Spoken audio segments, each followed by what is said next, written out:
नमस्कार, मैं हूं प्रशांत द्विवेदी। S7 के संवाद कार्यक्रम में आपका बहुत बहुत स्वागत है। आज हमारे साथ में पूर्व नगर पालिका अध्यक्ष राघवेंद्र प्रताप सिंह मौजूद है, जिनसे हम संवाद के तहत खास बातचीत करेंगे। सर, बहुत बहुत स्वागत है आपका संवाद कार्यक्रम में। सर देखिए, पूरे देश को क्या पूरे विश्व को कोरोना वायरस जैसी बीमारी ने परेशान किया और भारत के प्रधानमंत्री ने जिस तरह से संबोधन दिया, उन्होंने कहा कि आप मास्क लगाइए, दूरियां बनाइए और बाजारों में कम जाइए, लॉकडाउन का पालन करिए। तो कहीं ना कहीं पहले हम तैयार नहीं थे, लेकिन भारत के प्रधानमंत्री ने जिस सूझबूझ के साथ में काम किया वो कहीं ना कहीं कारगर साबित हुआ। आप भी सर एक वरिष्ठ पद पर हैं भारतीय जनता पार्टी में और आप नगर पालिका को आपने 3 बार चलाया है, यहाँ पे देखा रायबरेली की पृष्ठभूमि से आप बहुत वाकिफ हैं। कैसे देखते सर इन समस्याओं को और चुनौतियों से निपटने के लिए आपके द्वारा क्या व्यवस्थाएं की गई? हाँ, ये समस्या जो पीढ़ियों ने नहीं देखी होगी ऐसी समस्या जी, और बिल्कुल न किसी देश ने सोचा होगा, न किसी सरकार ने सोचा होगा। और जिस तरीके से ये वायरस फैला पूरी दुनिया में और इसका ना इलाज था किसी के पास। जी, मोदी जी ने अपने दृढ़ता से और अपनी बड़ी सूझबूझ से उन्होंने जो लॉकडाउन लगाया, जो जनता कर्फ्यू लगाया, और उनकी आवाज़ में देश की जनता ने अपने नेता, अपने प्रधानमंत्री की बात को मानते हुए उसका पालन भी किया। उससे हमारे देश में इसका प्रसार उस तेज़ी से नहीं हो पाया जैसे बहुत ही डेवलप्ड कंट्रियाँ जो अमेरिका, जर्मनी, इन जगहों में फैला, उस हिसाब से नहीं। आज उसी बीच में मोदी जी ने काफ़ी अच्छी तैयारी भी की। आज हमारे पास पीपी किट कितने बन रहे हैं, कितने मास्क बन रहे हैं और वेंटिलेटर कितने बन रहे हैं, उसमें भारत सरकार ने और राज्य सरकारों ने भी काफ़ी अच्छी तैयारी की। अब इस बीमारी का इलाज, अब तमाम देशों ने इसके वैक्सीन पे रिसर्च चल रहे हैं और निकट भविष्य में इससे भी छुटकारा पाया जाएगा। अच्छा सर, मुझे आप बताइए कि आपने 3 बार रायबरेली नगर पालिका का प्रतिनिधित्व किया, बहुत सारे काम आपने किए जो आज भी दिखाई पड़ते हैं। कहीं ना कहीं आप जनता के बीच में रहते थे, अगर देखा जाए तो लगातार आप संवाद लोगों के साथ में किया करते थे। कैसे देखते हैं सर वो पुरानी चीज को और अभी जो हो रहा है इसको कैसे देखते हैं आप? क्योंकि अभी का डेवलपमेंट, क्योंकि आपने करीब से सब सारी चीजों को देखा है, तो मैं समझना चाहता हूं आपसे। कोई भी राजनीतिक पद हम पार्टी के कार्यकर्ता की हैसियत ने, वैसे तो हमारी पृष्ठभूमि, पिताजी थे जनसंघ में, पिताजी का अल्पायु में बहुत पहले स्वर्गवास हो गया। जी, जी। राजनीति से दूरियां रहीं, लेकिन सामाजिक एक व्यवहार का स्वभाव होता है व्यक्ति का। उत्तर प्रदेश में 12 साल बाद और रायबरेली में 16 साल बाद चुनाव हुए थे। राजनीति में अटल जी को सुनने जाता था जी, अच्छे लगते थे, उनके भाषण पूरे देश को अच्छे लगते थे। जी, जी। और कुछ उस पृष्ठभूमि से होने के रायबरेली में राजनारायण जी सांसद थे, इंदिरा जी प्रधानमंत्री, इन लोगों के भाषण सुनने चले जाते थे जी, जी, भीड़ के साथ। जी। कहीं किसी की बात अच्छी लगती थी, कहीं किसी की बात अच्छी लगती थी, लेकिन राजनीति में कोई सक्रिय भूमिका नहीं थी। जी, लेकिन राजनीति अलग है और समाज अलग है। बिल्कुल ठीक बात। समाज में सक्रिय थे। आया ऐसे ही कि भाई हम लड़ेंगे सभासदी, हमारे 1-2 साथियों ने कहा, लड़ गए। हमारा वार्ड था, जिस वार्ड में आपका ये स्टूडियो है यही वार्ड था। मतलब सर पहले आपने सभासद का चुनाव लड़ा? सभासद का चुनाव लड़ा। अच्छा। और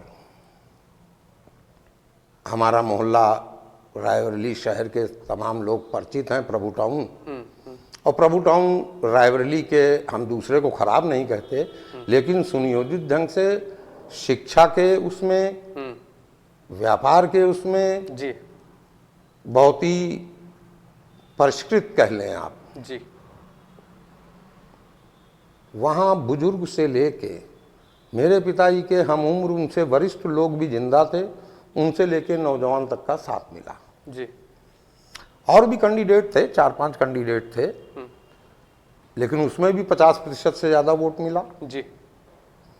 और चर्चाओं में ये था, अपने मुंह से कहना अच्छा नहीं लगता, कि ये सीट मेरे जो प्रतिद्वंदियों के रूप में जो प्रत्याशी थे उनसे भी हमारे बड़े छोटे अदब लिहाज के रिश्ते थे। जी, जी। और चुनाव में भी ऐसी कोई तलखी नहीं हुई, उनसे भी मिल जाते थे, एक स्कूटर में चल देते थे जी। मिल गए, रास्ते में आओ चलें। शाम को जैसे ये घंटाघर चौराहा, रेलवे स्टेशन, ये सब वार्ड का हिस्सा था। जी, जी। तो स्कूटर पे बैठ के भी गए, घंटा घर से रेलवे स्टेशन उतर गए, वहीं बिखर गए, अपने सब व्यवहार का चुनाव था सिर्फ। बिल्कुल। राजनीति में बड़े अपरिपक्व उससे आए थे, जो कुछ पढ़ाया गया था जब उसके उल्टे देखने लगे तो कहीं कहीं विरोध हो जाए जी। और सामने हमारे चेयरमैन से भी मतभेद हुए, हमारे जिला प्रशासन से भी हुए। जी। बात अब जब सही बात भी हो और हम ही विड्रा करें, ये जरा स्वभाव में नहीं था। जी। जी। हम गलत हैं, हम प्रशांत बहुत छोटे हैं हमसे, हम उनसे भी सॉरी बोलेंगे। जी। हम सही हैं तो हमसे बहुत बड़ा हो तो कोई बदतमीजी भी नहीं करेंगे, उजड़ता नहीं करेंगे, लेकिन दृढ़ता से हम अपनी बात कहेंगे। जी। या तो जस्टिफाइड करिए अपनी बात जी। और नहीं हम आपकी बात नहीं मानेंगे। जी। खैर, इन मतभेदों के साथ फिर उस समय अविश्वास प्रस्ताव की व्यवस्था थी। भाई अविश्वास प्रस्ताव हुआ, फिर हमारा सभासदों के द्वारा निर्विरोध चुनाव हो गया। जी। हमने 2.5 साल उस अध्यक्ष पद का निर्वहन किया। जी। अभी तक मैं किसी दल में नहीं था। भारतीय जनता पार्टी जो पूर्व में जनसंघ थी, भारतीय जनसंघ थी, जी। तो हमारे पिताजी जनसंघ से ही सक्रिय थे। वो जनसंघ पार्टी से में बहुत भूमिकाएं उनकी थीं। जी। विधायक भी रहे, लेकिन उनकी मृत्यु 62 में हो गई और बीच में बड़ा अंतराल हो गया था। जी। 92 तक 94 तक हम किसी दल में नहीं रहे। भारतीय जनता पार्टी ने बड़ा वो किया, भारतीय जनता पार्टी से चुनाव लड़ लिए, फिर निर्वाचित हो गए। अब उसमें काम कर रहे थे, हमारे साथ 26 सभासद थे। कुछ चीजें समाज की महसूस होने लगी, जो राजनीति में आके ही महसूस हुई, उसके पहले नहीं महसूस हुई। कि समाज तो राजनीतिक रूप से, समाज मिला जुला है, राजनीतिक रूप से धर्म जात का बड़ा द्वेष है।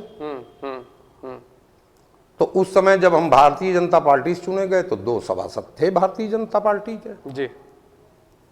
बाकी हार गए थे। सभी धर्म जात के, मुसलमान भी थे, हिंदुओं में भी ब्राह्मण, ठाकुर, श्रीवास्तव, जी। तमाम सभी का प्रतिनिधित्व था। जी। तो हमने बहुत शुरू में ही कह दिया, एक अनौपचारिक बैठक बुला के, कि देखो भाई, कुछ काम हो पाएंगे, कुछ नहीं हो पाएंगे। समस्याएं देखो और संसाधन देखो, और सब लोग डेमोक्रेटिक उस पर काम करें। अब काम नहीं हो पाएंगे तो बताओगे भारतीय जनता पार्टी के। नहीं, तो मैं एक बात समझना चाहता हूँ आपसे, लोग इतना नाराज क्यों हो जाते हैं आपसे? अगर आप सीधे तौर पे बोल देते हैं कि भाई ठीक है, ये काम हो सकता है, ये काम नहीं हो सकता, सिद्धांतों की बात करते हैं, तो क्या आपको लगता है कि इस समय क्या सिद्धांतों की बात लोग भूल रहे हैं, क्या भटक रहे हैं उन रास्तों से? नो, मुझसे न पब्लिक ने रिजेक्ट किया, ना कभी हमारे सभासदों ने, जिनके साथ हमने काम किया, संगठन के रूप में संतुष्ट नहीं रखा। नहीं, पब्लिक तो साथ में थी आपकी, जाहिर सी बात, आप 3 बार आप लोकप्रिय अध्यक्ष बने, तो पब्लिक का तो साथ था। हमारे साथ नगर पालिका से जुड़े हुए वहां के सभासद, वहां के कर्मचारी, हमारे साथ उन्होंने काम किया, हमने उनके साथ काम किया। इस धर्मजात के प्रदूषण में भी उनसे ओपिनियन ली जाए। जी।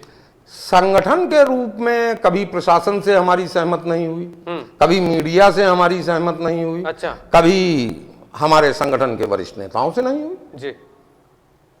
अनड्यू एडवांटेज हम नहीं दे पाएंगे किसी को। चेयरमैन नगर पालिका का, उसको उसके दायित्व मालूम थे मुझे। जी। मुझे मालूम था कि मुझे सफाई देखना है, मुझे मालूम था कि मुझे टूटी हुई सड़कों को देखना है, मुझे कूड़े उठवाना है, मुझे लाइट लगवाना है, मुझे हर घर पानी पहुंचाना है। तो मेरे ख्याल से बेसिक प्राथमिकता तो यही नगर पालिका अध्यक्ष, यही ड्यूटी है। मूलभूत मैं अपने सभासदों से कह देता था जी कि प्रभुता पद में प्रभुता होती है, प्रभुता लोगों को देखने दो, तुम उसमें जो कर्तव्य हैं उसके, जो उसकी ड्यूटी है, तुम सिर्फ उसको देखो। अब नगर पालिका, सुबह पानी नहीं आया, आया तो गंदा आया, यहाँ कूड़ा नहीं उठा, यहाँ इस लेन में सफाई कर्मचारी नहीं आया, जी लापरवाही के कारण नहीं आया, बीमारी के कारण नहीं आया, तो आप जब तक निकलोगे नहीं कैसे देखोगे? बिल्कुल ठीक बात है। सभासद अपने वार्ड का, सभासद का चुनाव क्यों हुआ? मैं जब सभासदी का चुनाव लड़ रहा था तो हमारे वरिष्ठ डॉक्टर के अवस्थी जी, उन्होंने हमको बुलाया, क्यों लड़ रहे हो चुनाव? अगर चुनाव लड़ रहे हो तो रोज व्यक्ति नहीं जाएगा नगर पालिका, तुमको उसको ऑफिस जाना है, उसको कचहरी जाना है, उसको दुकान खोलना है। संडे के दिन आप तुम्हारा ऑफिस बंद रहेगा नगर पालिका, संडे के दिन उसका ऑफिस बंद रहेगा।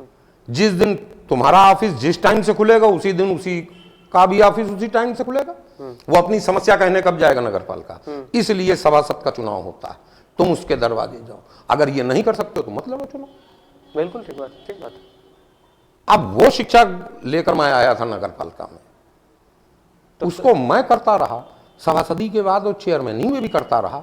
अगर मोटरसाइकिल से निकल गया तो इसमें कोई आश्चर्य क्या? तो सर कौन मानता है? लेकिन ये जो 25-30 साल ये सब चल रहे, ये भौकाल का युग चल रहा। वही तो मैं समझना चाहता हूँ, कौन कर रहा है इसे? नेता, मेरी सोच थी कि जो जनता हमें वोट दे रही, जो जनता हमें सहयोग दे रही, जो जनता हमें विशिष्ट बना रही, विशिष्ट व्यक्ति नहीं होता है, पद होता है। बिल्कुल होता है। और आज आप पद में हैं, कल नहीं रहेंगे, तो कल नहीं रहेंगे। जब मुझको इसी समाज में रहना है तो मैं उस आवरण को ओढ़ के क्यों बनूं?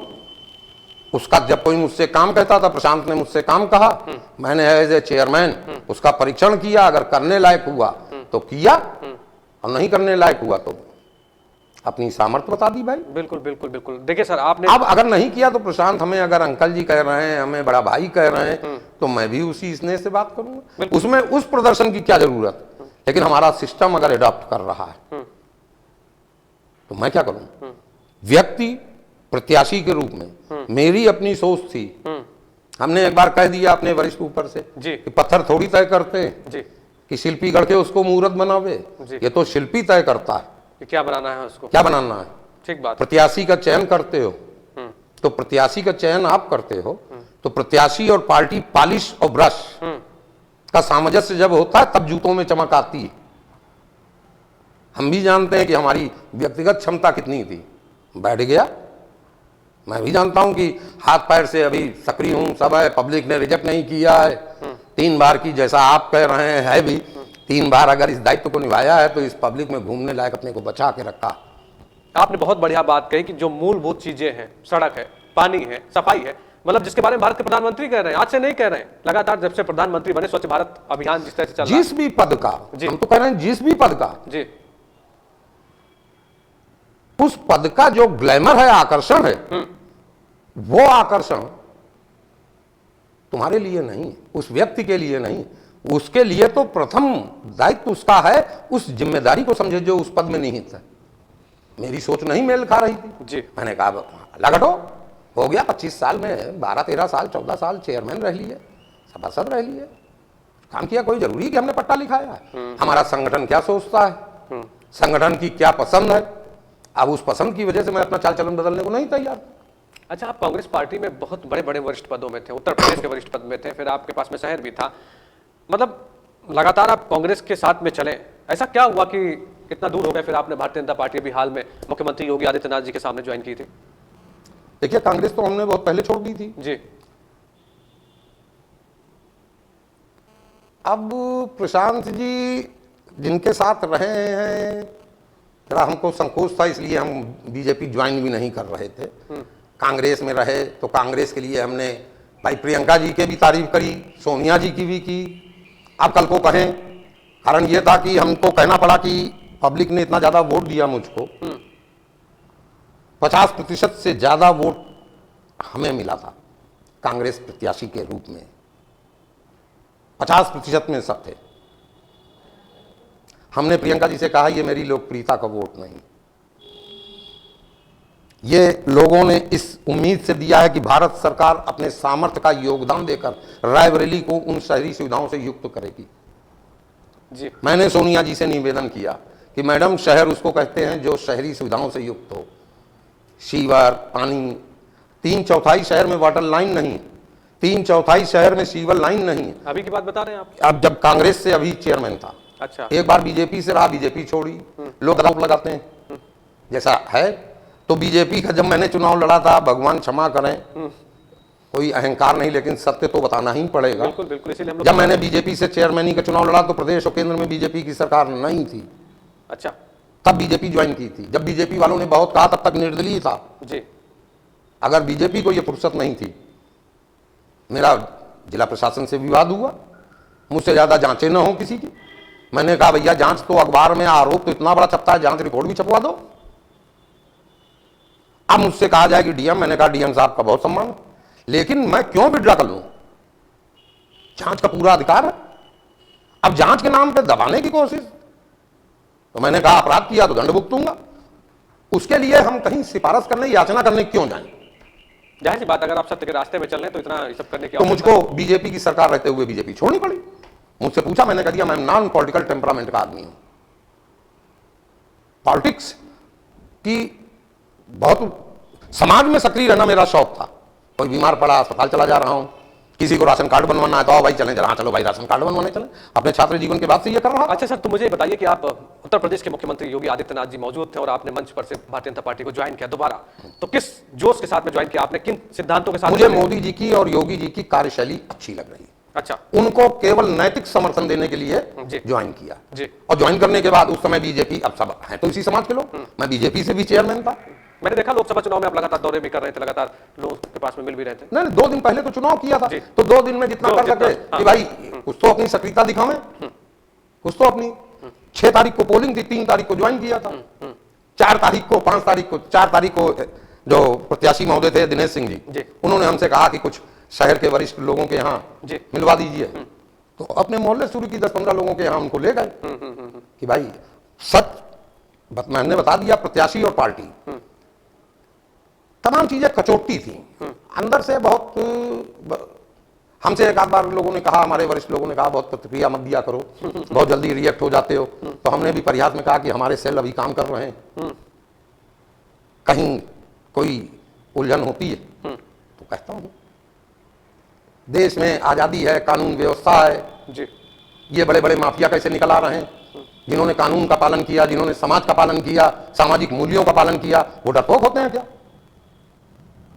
25-30 सालों में 3 बार चेयरमैनी में जितना शहर में नाम वाम हुआ, दिमाग में ये आने लगे कि 30-32 साल पहले अगर कहीं कट्टा गोली चलाया होता तो इतना नाम तो तब पैदा कर देते लोग हमारा। अच्छा, तो मुझे बताइए कि अभी जितना आपने काम किया, ठीक है, आपने रिज्यूम में किया, कैसे देखते हैं अब इस शहर को? आप क्या, आपको लगता है कि अभी क्या होना चाहिए यहाँ पे डेवलप? देखिए, अब भारत अपने यहाँ त्रिस्तरीय सरकार की व्यवस्था है, इनमें सामंजस्य होना चाहिए। केंद्र सरकार, राज्य सरकार और इसको जिसको स्थानीय सरकार कहते हैं, यह नगरपालिका की जिम्मेदारी है। लेकिन इस नगरपालिका की जिम्मेदारी में राज्य सरकारें भी सहयोग करती हैं और केंद्र सरकारें भी सहयोग करती हैं। बिल्कुल करती हैं, सामंजस्य।